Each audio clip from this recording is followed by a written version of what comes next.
সামাজিক যোগাযোগ মাধ্যমে ছড়িয়ে পড়েছে 18 বছর বয়সী এক তরুণ ফুটবলারের বিভিন্ন ভিডিও ও ছবি।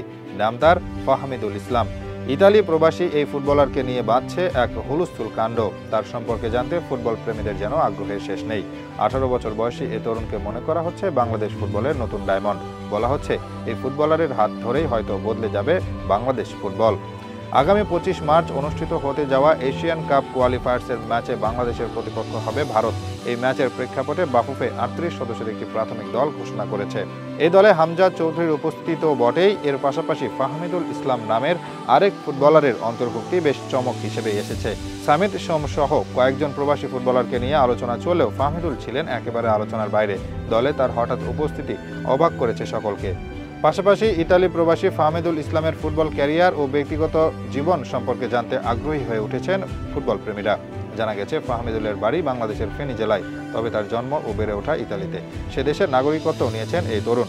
তার বয়স মাত্র 18, কিন্তু বয়স কম হলেও ইউরোপের একটি লিগে সিনিয়র দলে খেলার অভিজ্ঞতা রয়েছে। লেফট ব্যাক এবং উইং ব্যাক হিসেবে খেলেন তিনি। বয়সভিত্তিক পর্যায় থেকে ইতালিয়ান ঘরোয়া ক্লাব ইউসি সাম্পদোরিয়া ইউথ ক্লাবে খেলে এসেছেন ফাহমিদুল ইসলাম। 2020 সাল থেকে 2024 পর্যন্ত ক্লাবটির হয়ে অনূর্ধ্ব-17 ও অনূর্ধ্ব-18 পর্যায়ে খেলেছেন তিনি। এরপর 2024 এর জুলাইতে যোগ দেন লিগুরনা ক্লাবে। তবে লিগুরনায় বেশি দিন স্থায়ী হতে পারেননি ফাহমিদুল। 4 মাস পরে যোগ দেন ইতালির আরেক ক্লাব লিভুরনাতে। চলতি বছর অর্থাৎ 2025 সালের জানুয়ারিতে লিভুরনও ছেড়ে দেন এ তরুণ। এরপর ক্লাবহীন হয়ে পড়েন ফাহমিদুল ইসলাম। তবে বাংলাদেশ দলে ডাক পাওয়ার 4 দিন আগে ওলবিয়া কালচিওতে যোগ দিয়েছেন ফাহমিদুল। ওলবিয়া কালচিও ইতালির চতুর্থ সারির লিগ বা সিরি ডির ক্লাব।